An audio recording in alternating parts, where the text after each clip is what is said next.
মন্ত্রী আমরা গেছে আইসলা আমরা আশ্বাস দেওয়া গেছে। আজকে দেখলাম বিভিন্ন বড় বড় রিপোর্টার আসছিল। হ্যাঁ, এতদিন ওনারা কোথায় ছিল?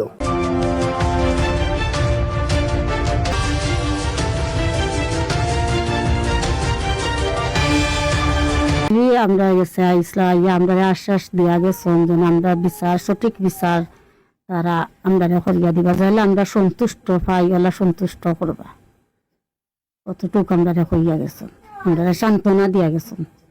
পরে তারা বিচার সঠিক বিচার আমরা করিয়া দিবা। আমি ফাঁসির দাবি করছি, আমার বাচ্চা জেলা হত্যা করছে, আমার বাচ্চা আমার কলিজার জেলা হাত দিছে, আমার কলিজার দাদা কে করে, তার ফাঁসি চাই আমি। আমরা আত্মা শান্তি হইতো জেলা আকির আসামি আর তার ফ্যামিলি আসামি জয়নাল, তার মা, তার বাইর বউ ও আসামি জানে আজ 19 দিন হয়ে গেল আমার বাচ্চার এগো আসামি আজ পর্যন্ত তারা ধরতে পারলো না।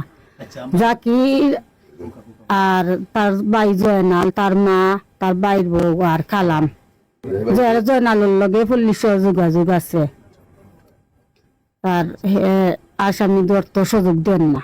প্রধানমন্ত্রী তারেক জিয়া জেনে গেছেন ডাকাত হবু হত্যা হইতে, আমার মেয়ে বাদে হবু হত্যা হয়েছে, তারেকুর রহমান গেছেন জেনে ডাকাত হইলে আমার মেয়ের তো 19 দিন হয়ে গেছে, তো খোঁজ করলা না। বাণিজ্য মন্ত্রী আমি জানাইছি আমার মেয়ে যেন হত্যা হইলে 19 দিন হয়ে গেল, আমি কোনো একটা বিচার পাইলাম না। তো মনে হয় আমার মতো তো মনে হয় আমার বাচ্চার কোনো আমার বিচার পাইতাম না। কোনো হলে দেখতো, আমি দেখতাম, দেখলে আমার আত্মা শান্তি হইল।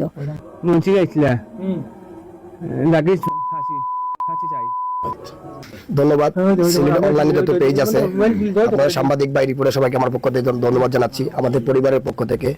আজকে আমি দেখেছি আমাদের বাণিজ্য মন্ত্রী খন্দকার মুক্তাদির চৌধুরী সাহেব আমাদের ফাইমার বাড়িতে এসেছে, এখানে এসে তার বাপ্পার সাথে সাক্ষাৎ করেছেন এবং অনলাইন মিডিয়া যারা সিলেট পেজে যারা আছেন ওনারা শুরু থেকে শেষ পর্যন্ত এখনো আছে আমাদের পাশে। আজকে দেখলাম বিভিন্ন বড় বড় রিপোর্টার আসছিল। হ্যাঁ, এতদিন ওনারা কোথায় ছিল? কাউকে আমরা দেখি নাই। কিন্তু বাণিজ্য মন্ত্রীর কাছে একটাই অনুরোধ ছিল আমাদের, আমরা জাকিরের ফাঁসি চাই। উনি আশ্বাস দিয়ে গেছেন যে আগামী ঈদের পরে নাকি জাকিরের যে একটা রায় আছে রায়টা হবে, হওয়ার পরে শাস্তিগুলোতে সান্ত্বনা আমাদেরকে দিয়ে গেছেন বা একটা সুবিচারের একটা ব্যবস্থা ওনারা করবেন আশা দিয়ে গেছেন আমাদেরকে। আমি বাংলাদেশ সরকারের কাছে একটা অনুরোধ করব, আপনারা ঢাকা পল্লবীতে একটি ঘটনা ঘটেছে আমরা দেখেছিলাম, রামিসা হত্যা হয়েছিল। রামিসা হত্যা হওয়ার আগে কিন্তু আমাদের ফাইমা হত্যা হয়েছে। তো মাননীয় প্রধানমন্ত্রী জনাব তারেক রহমান স্যারের কাছে আমার একটাই দাবি, আপনার মেয়ে মনে করে, আপনার সন্তান মনে করে যেভাবে রামিসার দায়িত্ব নিয়েছেন আপনারা, ঠিক সেম টু সেম একইভাবে ফাইমার দায়িত্বটা আপনারা নেবেন, ফাইমার পরিবার দায়িত্বটা আপনারা নেবেন। এই অত্র অঞ্চল এলাকার সবচেয়ে গরিব থাকলে ফাইমার আব্বা তার আম্মারা আছে, উনি একজন প্রতিবন্ধী শারীরিক মানুষ, উনি কোনো কাজকাম করে খেতে পারে না।